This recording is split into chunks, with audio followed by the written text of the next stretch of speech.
যেমন আল্লাহ বলেছে বান্দা তুমি নামাজ পড়ো, আপনি আমি নামাজ পড়তেছি। আল্লাহ ডাক দেয়া বলে বান্দা তোমরা রমজান আসলে রোজা রাখো, আপনি আমি রোজা রাখতেছি। আল্লাহ ডাক দেয়া বলে বান্দা তোমাদের যাদের উপর আমি আল্লাহ হজ ফরজ করে দিলাম হজ পালন করো, আপনি আমি হজ পালন করতেছি। এই নামাজ রোজা হজ যাকাত প্রত্যেকটা ইবাদত হলো আমার আল্লাহ তাআলার নিয়ামতের শুকরিয়া আদায়ের একটা মাধ্যম। সুবহানাল্লাহ। আমার ভাইয়েরা, আপনি আমি যারা মাওলার নিয়ামত খাইয়া মাওলা নিয়ামতের শুকরিয়া আদায় করতে চাই, আল্লাহ ডাক দেয়া বলে বান্দা আমি আল্লাহ নিয়ামতের শুকরিয়া আদায়ের আরেকটা মাধ্যম আছে, আরেকটা ধরন আছে। কি সেই মাধ্যম, কি সেই ধরন? আল্লাহ রাব্বুল আলামিন কোরআনুল কারীমের সূরা দুহার শেষ দিকে বলতেছেন, আল্লাহ রাব্বুল আলামিন ডাক দেয়া বলেন ওয়া আম্মা বিনিআমাতি রাব্বিকা ফাহাদ্দিস।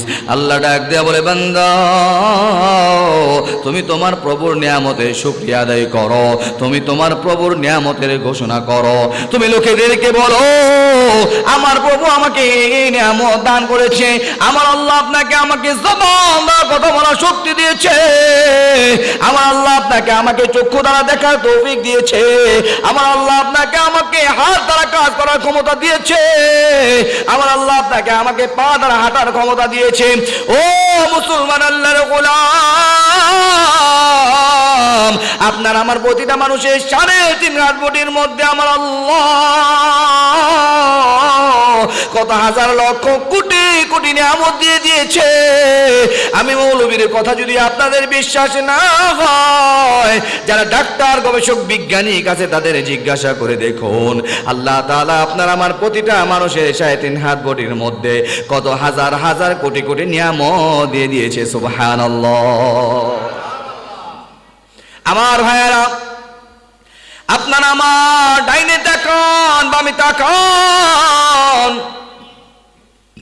কত মানুষকে আমার আল্লাহ জবান দ্বারা কথা বলার শক্তি দেয় নাই, বোবা বানিয়ে দিয়েছে। জোরে বলেন ঠিক কিনা? আপনার আমার ডাইনে তাকান বামে তাকান, কত মানুষকে আমার আল্লাহ চক্ষু দ্বারা দেখার তৌফিক দেয় নাই। আমার আল্লাহ তাআলা আপনার আমার ডাইনে বামে কত মানুষকে অন্ধ বানিয়ে দিয়েছে। আপনার আমার ডাইনে বামে কত মানুষকে আমার আল্লাহ হাত দেয় নাই, পা দেয় নাই, লিভারটা নষ্ট করে দিয়েছে, কিডনিটা নষ্ট করে দিয়েছে। আপনার আমার ডাইনে বামে কত মানুষকে আমার আল্লাহ তাআলা ব্রেনটা নষ্ট করে পাগল বানিয়ে দিয়েছে। আমার আল্লাহ তো চাইলেই পারতো আপনাকে আমাকে বোবা বানাইলেও বানাইতে পারতো। আমার আল্লাহ চাইলেই তো আপনাকে আমাকে অন্ধ বানাইতে পারতো। আমার আল্লাহ চাইলেই তো আপনাকে আমাকে ল্যাংড়া বানাইতে পারতো, লুলা বানাইতে পারতো, কানা বানাইতে পারতো। আমার আল্লাহ চাইলে আপনাকে আমাকে ব্রেনটা নষ্ট করে পাগল বানাইলেও বানাইতে পারতো। কিন্তু আমার আল্লাহ আপনাকে আমাকে কানা বানায় নাই, ল্যাংড়া বানায় নাই, লুলা বানায় নাই। আমার আল্লাহ আপনাকে আমাকে ব্রেন নষ্ট করে পাগল বানায় নাই। এই যে আমার আল্লাহ আপনাকে আমাকে নিখুঁত নিখুঁত মানুষ বানিয়েছে, এই নিয়ামতের শুকরিয়া কিয়ামত পর্যন্ত আমার আল্লাহর কাছে আদায় করে শেষ করা সম্ভব হবে না। জোরে বলেন ঠিক কিনা? আমার ভাইয়েরা, এই তো গেল মাত্র আপনার আমার 3.5 হাত বড়ি নিয়ামত। আল্লাহ ডাক দেয়া বলে বান্দা আমি আল্লাহ তোমার 3.5 হাত বডি নিয়ামত ছাড়াও আরো কত কত নিয়ামত দিলাম বান্দা জানোনি? আল্লাহ রাব্বুল আলামিন কোরআনুল কারীমের মধ্যে বলেন ওয়া ইয়াতাউদ্দু নি'মাতাল্লাহ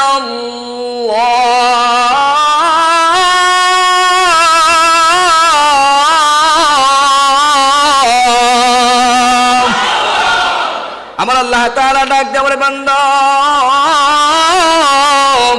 ওয়া ইতাউদ্দু নি'মাতাল্লাহ লা তুহসুহা। আল্লাহ ডাক দেয়া বলে হে দুনিয়ার মানুষের দল, আমি আল্লাহ তোমার 3.5 হাত বড়ি নিয়ামত ছাড়াও কত কত নিয়ামত দিলাম বান্দা জানোনি? আমি আল্লাহর নিয়ামত যদি সারা দুনিয়ার সমস্ত ডাক্তার গবেষক বিজ্ঞানিক মিলে যদি আমি আল্লাহর নিয়ামত যদি গনতেই থাকে সারা দুনিয়ার সমস্ত ডাক্তার গবেষক বিজ্ঞানী আমি আল্লাহর নিয়ামত কিয়ামত পর্যন্ত গনতেই থাকবে, কিন্তু আমি আল্লাহর নিয়ামত কোনোদিন গণনা করে শেষ করা সম্ভব হবে না। আল্লাহ ডাক দেয়া বলে, বান্দা আমি আল্লাহ তোমাদেরকে কত নিয়ামত দিলাম জানো নি বান্দা? তোমরা মানুষ বাঁচার জন্য অনেক বেশি খাবারের দরকার ছিল না। মানুষ বাঁচার জন্য তো 1 আর 2 আইটেমের খাবার হইলে হয়ে যাইতো। যেমন দেখবেন আমাদের সমাজের মধ্যে গরু, ছাগল, বকরি, ভেড়া, এরা কিন্তু 8-10 আইটেমের খাবার খায় না, তারা মাত্র 1 আইটেমের খাবার খায়। তারা ঘাস খেয়ে খেয়ে তাদের জীবন যাপন করে। জোরে বলেন ঠিক কিনা?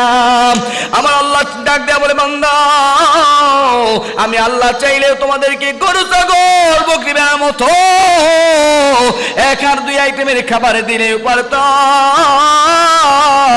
কিন্তু আমি আল্লাহ তোমাদেরকে এত পরিমাণ ভালোবাসি, আমি আল্লাহ তোমাদের জন্য জমিনের মধ্যে হাজার হাজার আইটেমের খাবার দিয়ে দিলাম। আল্লাহ ডাক দেয়া বলে, বান্দা তোমরা মানুষ বাঁচার জন্য অনেক বেশি পানির দরকার ছিল না। মানুষ বাঁচার জন্য অল্প একটু পানি হইলে হয়ে যাইত, কিন্তু আল্লাহ ডাক দেয়া বলে, বান্দা তোমাদের মানুষদের জন্য আমি আল্লাহ অল্প একটু পানি নয়, আমি আল্লাহ তোমাদের মানুষদেরকে বাঁচানোর জন্য সাগরকে সাগর, নদীকে নদী পানি দিয়ে দিলাম। আল্লাহ ডাক দেয়া বলে, বান্দা তোমরা মানুষ বাঁচার জন্য অনেক বেশি অক্সিজেনের দরকার ছিল না। মানুষ বাঁচার জন্য অল্প একটু অক্সিজেন হইলে হয়ে যাইতো, কিন্তু আমার আল্লাহ ডাক দেয়া বলে, বান্দা আমি আল্লাহ তোমাদের জন্য আসমান আর জমিনের গোটা খালি জায়গাটাকে তোমাদের জন্য অক্সিজেন দিয়ে ভরে দিলাম। শুধু তাই নয়, আল্লাহ ডাক দেয়া বলে, বান্দা তোমাদের জন্য আমি আল্লাহ তাআলা আসমান জমিনের গোটা খালি জায়গাটাকে অক্সিজেন দিয়ে ভরে দিলাম। শুধু তাই নয়, তোমাদের কাছে অক্সিজেনটা পৌঁছায় দেওয়ার জন্য প্রতিটা মানুষের পিছনে আমি আল্লাহ আলাদা আলাদা করে এক একজন ফেরেশতা নিয়োজিত করে রেখেছি। সুবহানাল্লাহ। কিন্তু আমার ভাইয়েরা, পক্ষান্তরে আপনি আমি যখন গুনার কাজ করি, আপনি আমি যখন সুদের দিকে দৌড়াই, ঘুষের দিকে দৌড়াই,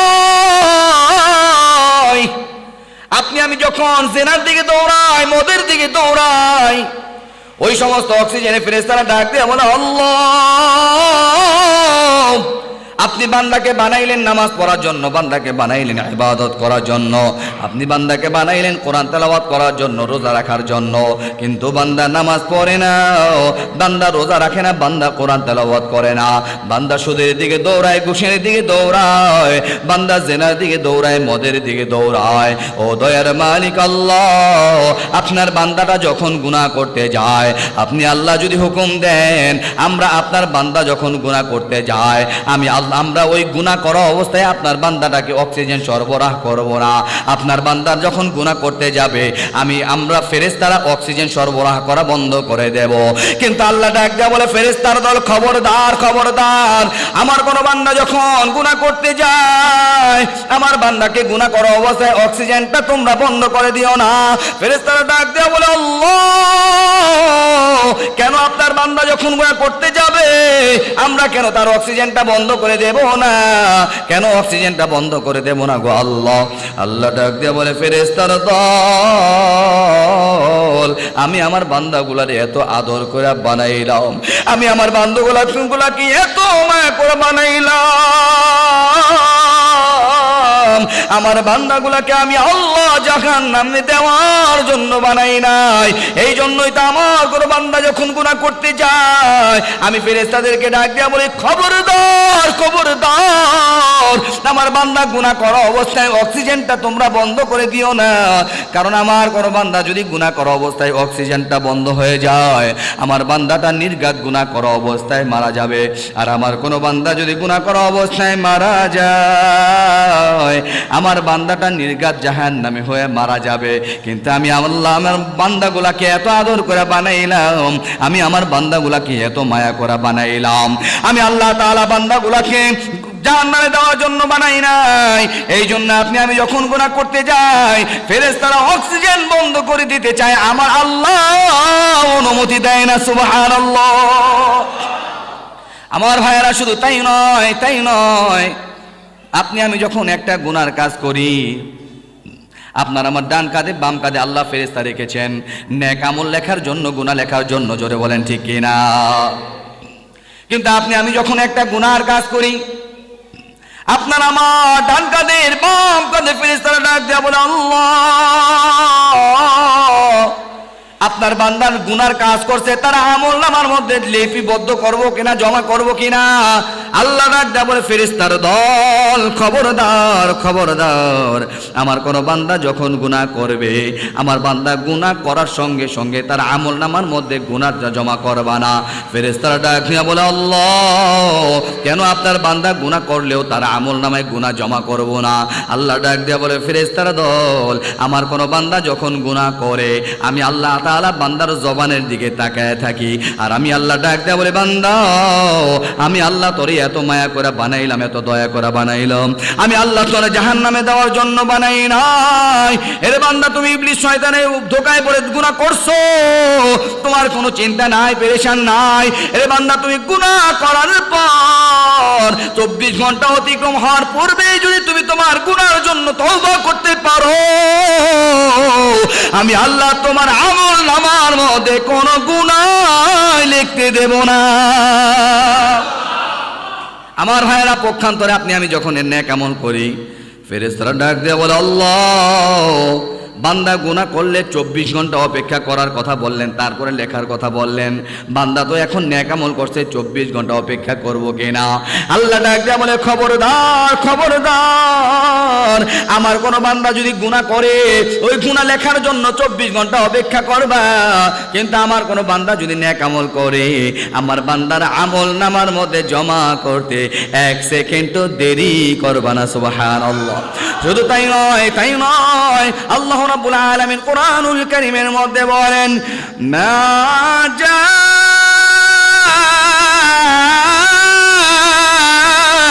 বিল হাসানাতি ফালাহু আশরু আমসালিহা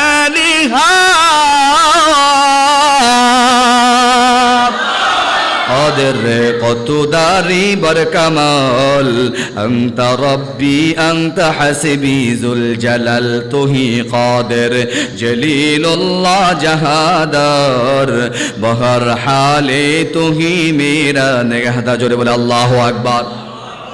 আমার ভাইরা, আপনি আমি যখন একটা নেক আমল করি, ফেরেশতারা ডাক দিয়ে বলে, আল্লাহ, আপনি বললেন বান্দা নেক আমল করলে, গুনাহ করলে 24 ঘন্টা অপেক্ষা করার জন্য, আপনার বান্দা তো নেক আমল করছে, 24 ঘন্টা অপেক্ষা করব কিনা? আল্লাহ ডাক দিয়ে বলে, খবরদার খবরদার, আমার কোনো বান্দা যখন নেক আমল করবে, তার আমল নামার মধ্যে নেক আমল জমা করতে দেরি করবা না, করবা না। শুধু তাই নয়, না যা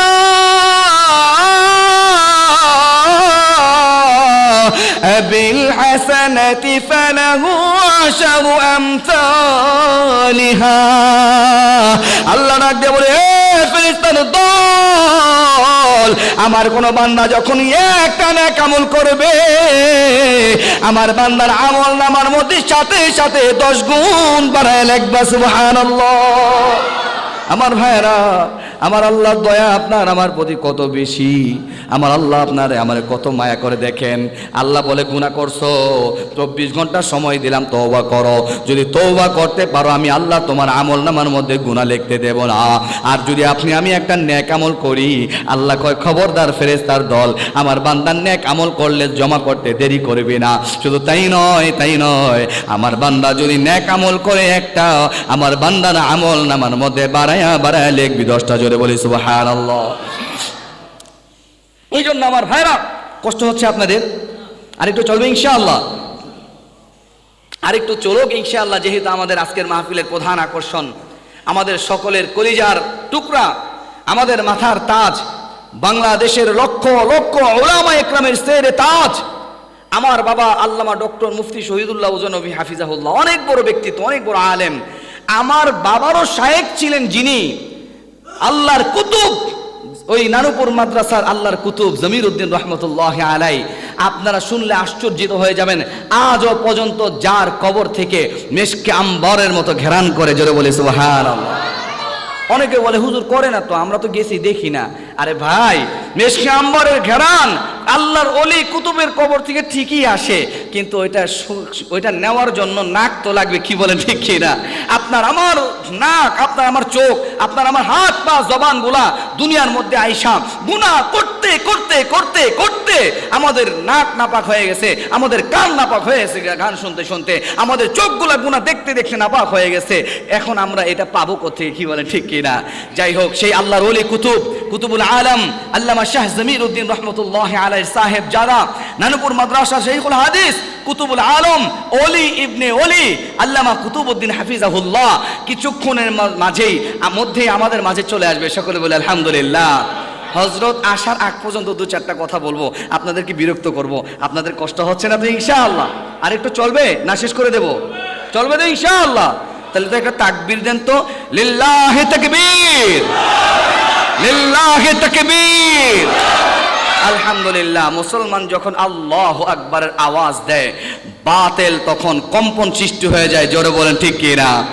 এই জন্যই তো আমরা যখন লিল্লাহি তাকবীর আল্লাহু আকবারের স্লোগান দেই, নাস্তিক মুরতাদ বেঈমান যারা আছে তাদের অন্তরের মধ্যে জ্বালা পড়া শুরু হয়ে যায়, চুলকানি শুরু হয়ে যায়। তারা বলে তাকবীর দেয় কেন, নারে তাকবীর আল্লাহু আকবার দেয় কেন, এটা জামাতিদের স্লোগান। নারে তাকবীর আল্লাহু আকবার দেয় কেন, এটা রাজাকারদের স্লোগান। আমি বলতে চাই না না না, নারে তাকবীর আল্লাহু আকবার এটা কোনো রাজাকারের স্লোগান নয়, এটা ঈমানদারের স্লোগান। জোরে বলে ঠিক কিনা?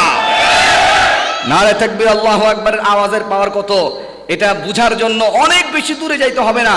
মাত্র 2 থেকে 3 বছর আগের একটা ঘটনা আপনাদেরকে বলি। ভারতের দিল্লির কর্ণাটকের একটা ঘটনা ইন্টারনেটের মধ্যে অনেক ভাইরাল হয়েছিল, আপনারা দেখছেন না? সেটা কি বলে, ওই কর্ণাটকের মধ্যে, ভারতের কর্ণাটকের মধ্যে আমাদের একটা কলিজার টুকরা মুসলমান এক বোন ছিল, যার নাম কি ছিল? এই তো মাশাআল্লাহ, এই তো আলহামদুলিল্লাহ ভাই, আপনাকে অনেক ধন্যবাদ। সেই কলিজার টুকরা বোনের নাম ছিল মুস্কান। আপনারা নাম শুনছেন না? এই আমার কলিজার টুকরা বোন সুন্দর করে হেজাব পরে, বোরকা পরে, আমার কলিজার টুকরা বোনটা যাচ্ছিল কলেজের মধ্যে, যাচ্ছিল তার ক্লাস করার জন্য। এমন সময় আমার কলিজার টুকরা বোন মুস্কানের সামনে 50 থেকে 60টা সিগাল কুকুরের ন্যায় হিন্দু যুবক আপনার আমার কলিজার টুকরা বোনকে উত্তক্ত করার জন্য, ইফটিজিং করার জন্য, আপনার আমার বোনকে ভয় পাওয়ানোর জন্য, আপনার বোনকে হেজাব পরা অবস্থায় দেখা 50 থেকে 60টা সিগাল কুকুরের ন্যায় ওই হিন্দু যুবক আপনার আমার বোনের সামনে জয় শ্রী রামের স্লোগান দিচ্ছিল আপনার আমার বোনকে ভয় দেখানোর জন্য। কিন্তু যারা মোমেন তারা তো কোনোদিন বাতিলকে ভয় পায় না। জোরে বলেন ঠিক কিনা? আমরা কি দেখেছি? আমরা দেখলাম আমাদের কলিজার টুকরা মুস্কান বোন, মাত্র আল্লাহু আকবার, চোখের পানি ধরে রাখতে পারি না।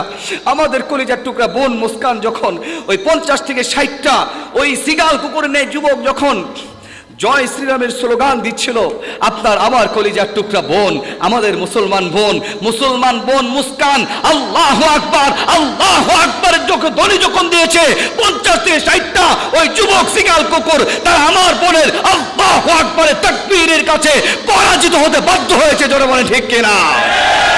এই জন্য আমাদের শুধু আওয়াজ দিতে হবে, তাকবীরের আওয়াজ দিতে হবে। মুসলমান যখন আল্লাহু আকবার আওয়াজ দেবে, বাতিল তখন পালানোর জায়গা পাবে না। জোরে বলে ঠিক কিনা? এই জন্য আমি বলতে চাই, বসো বাবা, লাগবে না, আমি নিয়ে নেব। এই জন্য আমি বলতে চাই, বর্তমান জামানায়, বর্তমান এই সময়টাতে আরো একটা দল মাথা চাড়া দিয়ে উঠেছে। তাদের দলের নামটা কি? ইসকন। হ্যাঁ, ইসকন। তারা কি শুরু করছে আমাদের বাংলাদেশের মধ্যে? আমি কোনো দলের বিরুদ্ধে বলছি না, আমি কোনো আওয়ামী লীগ, বিএনপি, জামাত, জাতীয় পার্টি এগুলো পছন্দ করি না, কোনোটাই করি না। তবে আমি বলতে চাই, আমরা বাংলাদেশের মানুষ দীর্ঘ 15 থেকে 16টা বছর আমরা জুলুমের শিকার হয়েছি। কি বলেন ঠিক কিনা? এই 16টা বছর জুলুমের শিকার হওয়ার পরে আমরা বাঙালি, আমরা মুসলমান 1 বছর ধৈর্য ধরলাম, 2 বছর ধৈর্য ধরলাম, 3 বছর ধৈর্য ধরলাম, 15 থেকে 16 বছর ধৈর্য ধরার পর আমাদের বাদ যখন ভেঙে গিয়েছে ধৈর্যের, তখন স্বৈরাচার পালানোর জায়গা পায় নাই। জোরে বলেন ঠিক কিনা? এখন যারা স্বৈরাচারের দোসর হইয়া ইসকনের সেই হিন্দু ভাইয়েরা, তোমরা যে এত সুন্দর করে ভালো আছো, তোমরা তো দিল্লির মধ্যে, ভারতের মধ্যে আমার কলিজার টুকরা মুসলমান ভাইদের উপর নির্যাতন করো, আমাদের কলিজার রক্ত ঝরে, আমাদের চোখের পানি ঝরে, তারপরও আমরা কিছু করি না। আমাদের তো উচিত ছিল ভারতের মধ্যে যদি আমার মুসলমান ভাইদের উপর আঘাত আসে, ভারতের মধ্যে যদি মসজিদের মধ্যে আঘাত আসে, আমাদের তো উচিত ছিল বাংলাদেশের সমস্ত মন্দিরগুলোকে ঘুরিয়ে দেওয়া। কি বলে ঠিক কিনা? কিন্তু আমরা সেগুলো পছন্দ করি না, আমরা তাদেরকে সুন্দরভাবে থাকতে দেই। ভাই তোমরাও থাকো, আমরাও থাকি, তোমরাও থাকো, আমরাও থাকি। আমাদের দেশ শান্তির দেশ, সুখ সমৃদ্ধির দেশ, আমরা কারোর সঙ্গে লড়াই করতে চাই না। কিন্তু ইসকনের সদস্যরা বর্তমানে মাথা চারা দিয়ে উঠেছে। ওই চিটাগাংয়ের মধ্যে আমার এক কলিজার টুকরা মুসলমান ভাইকে তারা জবাই করে হত্যা করেছে। কি বলেন ঠিক কিনা? আমরা তারপরও ধৈর্য ধরছি। কি বলেন ঠিক কিনা? আমরা মুসলমানরা ধৈর্যশীল, কারণ আমার আল্লাহ তাআলা কোরআনের মধ্যে বলেন, ইন্নাল্লাহা মা'আস সাবিরিন।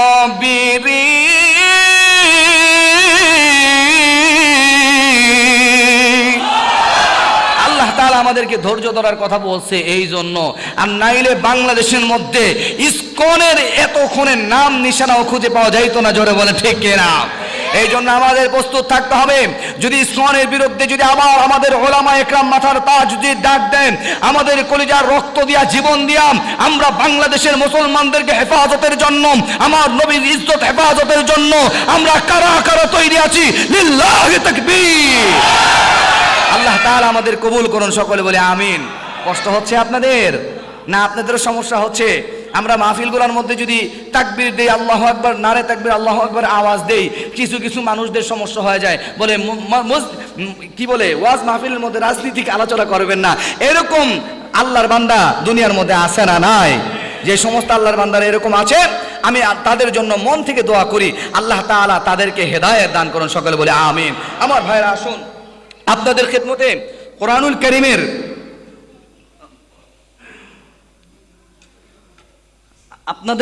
কোরআনুল কারীমের মোস্ট ইম্পর্টেন্ট, অত্যন্ত গুরুত্বপূর্ণ একটা সূরার কয়েকখান আয়াত আপনাদের খেদমতে তেলাওয়াত করেছি।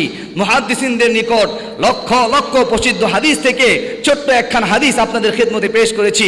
আল্লাহ রাব্বুল আলামিন যদি তৌফিক দান করেন, তৌফিক এনায়েত করেন, এই আয়াত ও হাদিসের উপর সংক্ষিপ্ত আলোচনা করার চেষ্টা করব। আল্লাহ তাআলা আমাদেরকে আমলের নিয়তে কিছু দ্বীনি আলোচনা করার এবং শোনার তৌফিক দান করুন, সকলে বলে আমিন। আমার ভাইরা আসুন, আমি আপনাদেরকে বললাম যে আপনাদের খেদমতে কোরআনুল কারীমের অত্যন্ত গুরুত্বপূর্ণ একটা সূরা, মোস্ট ইম্পর্টেন্ট, অত্যন্ত গুরুত্বপূর্ণ একটা সূরার কয়েকটা আয়াত তেলাওয়াত করছি। এখন আপনাদের মাঝে কিছু কিছু ভাইদের মনে প্রশ্ন জাগতে পারে, হুজুর আল্লাহর কোরআনের মধ্যে সূরা হচ্ছে 114টা, 114টা সূরার মধ্যে এমন কোন সূরা তো নাই যেটা আমার আল্লাহ তাআলা গুরুত্ব ছাড়া তৈরি করছে। গুরুত্ব ছাড়া কোন সূরা আল্লাহর কোরআনে আছে? সমস্ত সূরার গুরুত্ব আছে। কিন্তু আপনাদের মনের মধ্যে প্রশ্ন জাগতে পারে, হুজুর আপনি যে বললেন যে কোরআনুল কারীমের গুরুত্বপূর্ণ একটা সূরা তেলাওয়াত করছেন, তাহলে বাকি কোরআনের 113টা সূরা কি কোনো গুরুত্ব নাই? এমন একটা প্রশ্ন আসে কি আসে না?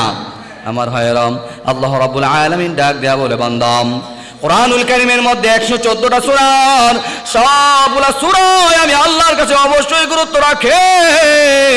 তবে সূরাতুর রহমান এটা এমন একটা সূরা, এমন একটা সূরা যে সূরাতুর রহমানটা বিশেষ তিনটা কারণে আমার আল্লাহর কাছে অনেক বেশি গুরুত্ব রাখে। সুবহানাল্লাহ। আমার ভাইয়েরা, 1 নম্বর সূরাতুর রহমানটা আমার আল্লাহর কাছে গুরুত্বপূর্ণ হওয়ার 1 নম্বর কারণ, আমার আল্লাহ ডাক দেয়া বলে, বান্দা এই সূরাতুর রহমানটা আমি আল্লাহর কাছে গুরুত্বপূর্ণ হওয়ার 1 নম্বর কারণ হলো সূরাতুর রহমান এটা এমন একটা সূরা, এমন একটা সূরা যে সূরাতুর রহমানটা স্বয়ং আমি আল্লাহর সূরা। জোরে বলি সুবহানাল্লাহ। আমার ভাইয়েরা, আমার প্রশ্ন জাগতে পারে, হুজুর সূরাতুর রহমানটা যদি আল্লাহর হয়, কোরআনুল কারীমের বাকি 113টা সূরা কার? আমার আল্লাহ ডাক দেয়া বলে, বান্দা কোরআনুল কারীমের বাকি 113টা সূরা আমি আল্লাহর। তবে সূরাতুর রহমান এটা এমন একটা সূরা, এমন একটা সূরা যে সূরাতুর রহমানের মধ্যে আমি আল্লাহ নিজেই নিজের গুণাগুণ পরিচয় বর্ণনা করেছি। সুবহানাল্লাহ। এই জন্য আমার ভাইয়েরা, সূরাতুর রহমানটা আমার আল্লাহর কাছে গুরুত্বপূর্ণ হওয়ার বিশেষ তিনটা কারণ। এক নম্বর কারণ হলো আমার আল্লাহ ডাক দেয়া বলে, বান্দা সূরাতুর রহমান এটাই এমন একটা সূরা, এমন একটা সূরা যে সূরা রহমানটা স্বয়ং আমি আল্লাহর সূরা। কারণ আমি আল্লাহ তাআলা এই সূরাতুর রহমানের মধ্যে নিজেই নিজের পরিচয় গুণাগুণ বর্ণনা করেছি। জোরে বলি সুবহানাল্লাহ। আমার ভাইয়েরা, আল্লাহ তাআলা ডাক দেয়া বলে, বান্দা দুই নম্বরে এই সূরাতুর রহমানটা আমি আল্লাহর কাছে এত গুরুত্বপূর্ণ হওয়ার আরো একটা কারণ হলো এই সূরাতুর রহমানটা এমন একটা সূরা, এমন একটা সূরা যে সূরাতুর রহমানটা জান্নাতের মধ্যে আমি আল্লাহ নিজেই নিজের কণ্ঠের আওয়াজে তোমাদেরকে তিলাওয়াত করে শোনাবো। আমার ভাইয়েরাও, আপনাকে আমাকে যদি আমার আল্লাহ জান্নাতে হিসেবে কবুল করে নেয়, সমস্ত মানুষগুলো যখন জান্নাতের মধ্যে চলে যাবে, আল্লাহ তাআলা জান্নাতীদেরকে ডাক দেয়া বলবে, হে জান্নাতীর দল, আমি আল্লাহ তোমাদেরকে জান্নাতের মধ্যে যে যে নিয়ামত দেওয়ার ঘোষণা দিয়েছিলাম, তোমরা কি সব নিয়ামত পেয়েছো? সমস্ত জান্নাতের এক বাক্যে ডাক দেয়া বলবে, আল্লাহ হ্যাঁ হ্যাঁ পেয়েছি। আল্লাহ তাআলা দ্বিতীয়বার আবার ডাক দেয়া বলবে, জান্নাতীর দল, আমি আল্লাহ তোমাদেরকে জান্নাতের মধ্যে যেই যেই নিয়ামত দেওয়ার ঘোষণা দিয়েছিলাম, তোমরা কি সব নিয়ামত পেয়েছো? আবার সমস্ত জান্নাতীরা ডাক দেয়া বলবে, আল্লাহ হ্যাঁ হ্যাঁ সব নিয়ামত পেয়েছি। আল্লাহ তাআলা তৃতীয়বার আবার ডাক দেয়া বলবে, হে জান্নাতীর দল, আমি আল্লাহ তোমাদেরকে জান্নাতের মধ্যে যেই যে নিয়ামত দেওয়ার ঘোষণা দিলাম, তোমরা কি সব নিয়ামত পেয়েছো কিনা? আল্লাহ তাআলার কিছু কিছু জান্নাতি বান্দা বলবে, আল্লাহ হ্যাঁ হ্যাঁ সব নিয়ামত পেয়েছি। আবার আল্লাহ তাআলার কিছু কিছু বান্দা যারা খাঁটি আল্লাহওয়ালা, যারা মাওলার পাগল, যারা হক্কানি আহলে হক উলামা ইকরাম, তারা ডাক দেয়া বলে, আল্লাহ না না না না, সব নিয়ামত পাই নাই। সুবহানাল্লাহ। আমার আল্লাহ কিন্তু সব জানেন, তারপরে রহস্য করে ডাক দিয়ে বলে, বান্দা সব নিয়ামত পাও নাই, কোন নিয়ামতটা পাও নাই? বান্দা ডাক দেয়া বলবে, আল্লাহ কোন নিয়ামতটা পাই নাই জানেননি গো আল্লাহ? সবচাইতে বড় নিয়ামত তাই তো পাই নাই। জোরে বলে সুবহানাল্লাহ। আমার ভাইরা, তখন আল্লাহ ডাক দিয়ে বলবে, জান্নাতের দল, আমি আল্লাহ তোমাদেরকে জান্নাতের মধ্যে এত এত নিয়ামত দিলাম। আমার আল্লাহ তাআলা জান্নাতের মধ্যে কত কত নিয়ামত দিবে।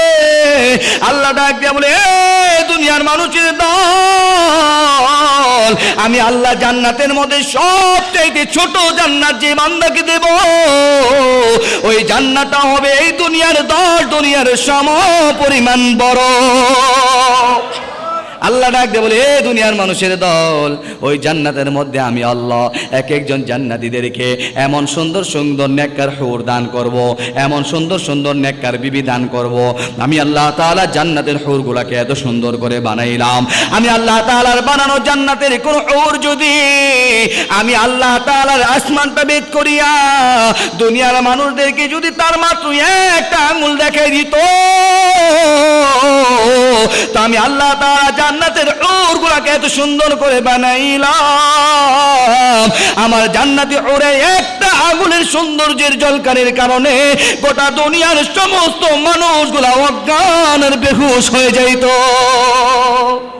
এই জন্য আমি আমার কলিজার টুকরো যুবক ভাইদেরকে বলতে চাই, মুরব্বী বাবারা মনে কষ্ট নেবেন না, আমার মতো যারা যুবক আছে তোমাদেরকে বলতে চাই, এরে যুবক, তোমরা কোন নারীর পিছনে দৌড়াও, কোন অবৈধ ভালোবাসার পিছনে দৌড়াও, এভাবে অবৈধ ভালোবাসা কইরা কয়টা করতে পারবা? এরে যুবক, সর্বোচ্চ 1টা 2টা 3টা 4টা করবা, এর চাইতে বেশি সম্ভব না। আবার দেখবেন আমাদের সমাজের মধ্যে কিছু কিছু যুবক যুবতী আছে যাদের চরিত্র নষ্ট হয়ে গেছে, 8টা 10টা অবৈধ প্রেম করে ভালোবাসা করে, এমন যুবক আমাদের সমাজের মধ্যে আছে না? না, আপনাদের এলাকায় নাই, কারণ আপনাদের এলাকার নামটাও তো সুন্দর, ধর্মগঞ্জ, মাশাআল্লাহ। আপনাদের এলাকার মধ্যে নাই। আমি আমার এলাকার কথা বলি, আমার এলাকার মধ্যে কি হয় জানেন? রাত আপনাদের কি কষ্ট হচ্ছে?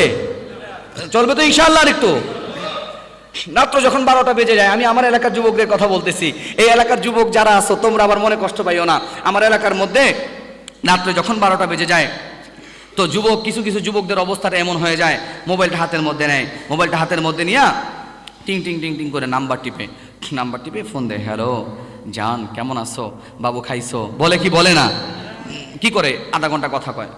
আধা ঘন্টা কথা বলার পরে এবার ছেলেটা মেয়েটাকে বলে, আধা ঘন্টা কথা বলার পরে বলতেছে, জান আমি তো সারাদিন অফিস আদালতে খুব ব্যস্ত ছিলাম, আমার শরীরটা ক্লান্ত হয়ে গিয়েছে, আমি টায়ার্ড হয়ে গিয়েছি, মানে চাপা মারতেছে।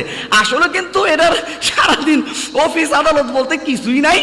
সারাদিন টোটো কোম্পানির ম্যানেজারের মতো টুই টুই করে ঘুরে, আর রাত 12টার পরে বিভিন্ন মেয়েদেরকে ফোন দিয়া বড় বড় চাপা মারে আমি অনেক বড় অফিসার। এমন যুবক আমাদের সমাজের মধ্যে আছে না নাই? কি করে? আধা ঘন্টা কথা কয় আমি তো ক্লান্ত, সারাদিন অফিস করেছি, তো আজকের জন্য ঘুমাই, good night, bye bye, tata. এই কথা বলার পরে দেখবেন আমাদের সমাজের মধ্যে আমার মা বোনদেরকে আমার আল্লাহ তাআলা অনেক নরম দিলের করে বানাইছে, কি বলেন ঠিক কি না?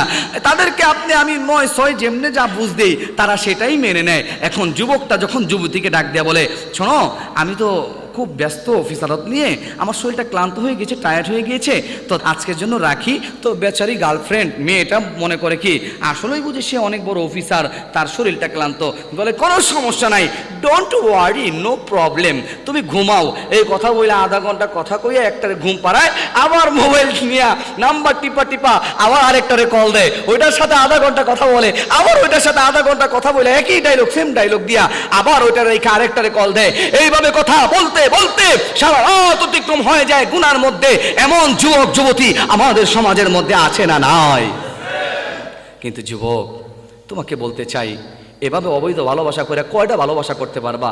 1টা 2টা 3টা 4টা 8টা 10টাই পারবা, এর চেয়ে বেশি পারবা না। 8টা 10টা অবৈধ ভালোবাসা যদি করলেও করতে পারো, কিন্তু একসঙ্গে 8-10টা রাখা সম্ভব না, কি বলেন ঠিক কি না? যদি তুমি মুসলমান হও যুবক, তোমার 4টা অনুমতি আল্লাহ দিছে, তবে 2টা যাদের ঘরে আছে তারাই বলতে পারে চুল ছিঁড়াছিঁড়ি খারে বলে, কি বলে ঠিক কিনা? এই জন্য যুবক ভাইদেরকে বলতে চাই, যুবক তোমরা কোন অবৈধ ভালোবাসার পিছনে দৌড়াও, এভাবে অবৈধ ভালোবাসা কইরা 8টা 10টা করতে পারবা, কিন্তু 8টা 10টা 12টা একসঙ্গে রাখতে পারবা না।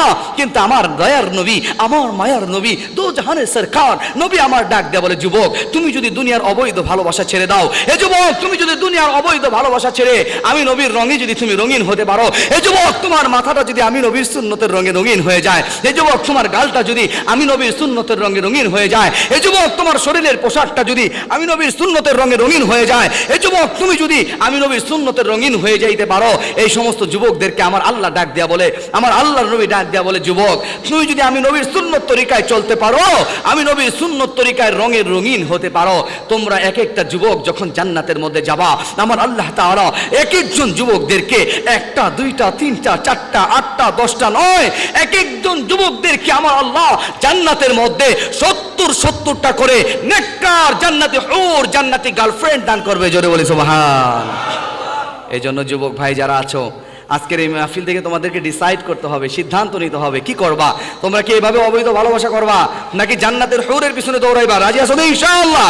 আমার কলিজার টুকরা যুবক ভাইদেরকে আল্লাহ নবীর সুন্নতের রঙে রঙিন হওয়ার তৌফিক দান করুন, সকলে বলে আমিন।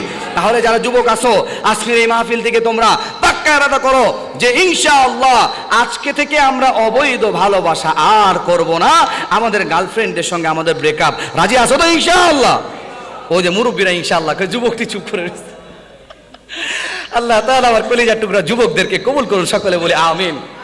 আরে যুবক, একটা কথা বলি, তোমরা যেই সমস্ত নারীদের পিছনে দৌড়াও, অবৈধ ভালোবাসার পিছনে দৌড়াও, এই সমস্ত নারীদের পিছনে দৌড়াও যে এই সমস্ত নারীরা মাত্র 1 সপ্তাহ গোসল না করলে, 1 সপ্তাহ ব্রাশ না করলে দুর্গন্ধের কারণে সামনে যাওয়া যাবে না, কি বলেন ঠিক কিনা?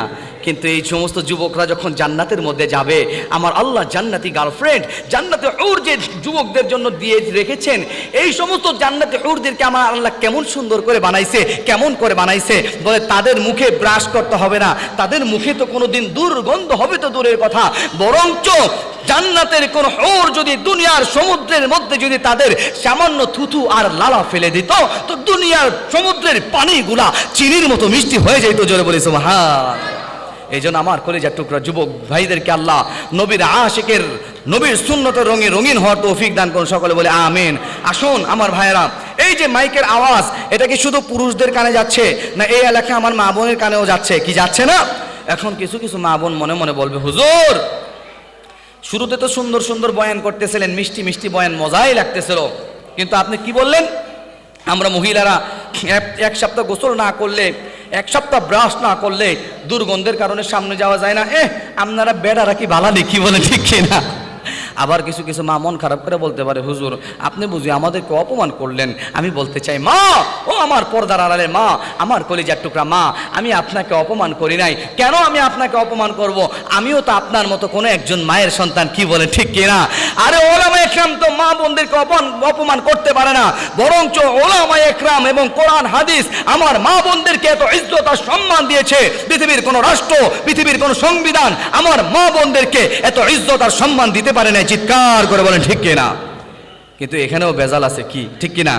এখানেও বেজাল আছে। বেজালটা কি? বেজালটা হলো আগের জামানার মায়েদের গর্ভ থেকে শাহজালাল, শাহপরান, বাইজিদ বোস্তামির মতো আল্লাহওয়ালা সন্তান জন্ম হতো। ও পর্দার মা, আগের জামানার মায়েদের গর্ভ থেকে বাইজিদ বোস্তামির মতো, মাইনুদ্দিন চিশতির মতো, বড় পীর আব্দুল কাদের জিলানীর মতো আল্লাহওয়ালা সন্তান জন্ম হইতো। আর বর্তমান জামানায় সব মায়ের কথা বলি না, কিছু কিছু মা যারা সন্তানকে গর্ভের মধ্যে নিয়ে কোরআন তেলাওয়াত করে না, নামাজ পড়ে না, টিভি সিনেমা দেখে, অশ্লীল ভিডিও দেখে, অশ্লীল সিনেমা দেখে, এমন কিছু কিছু বর্তমান জমানার মায়েদের গর্ভ থেকে আয়েব বাচ্চু, জেমসের মতো, মুমতাজের মতো, পরিমণির মতো কুলাঙ্গার সন্তান জন্ম হয়। জোরে বলেন ঠিক কিনা? এর কারণ কি? কারণ কি? কারণ হলো আগের জামানার মায়েদের আমল বড় ভালো ছিল, এই জন্য আগের জামানার মায়েদের গর্ভ থেকে আল্লাহ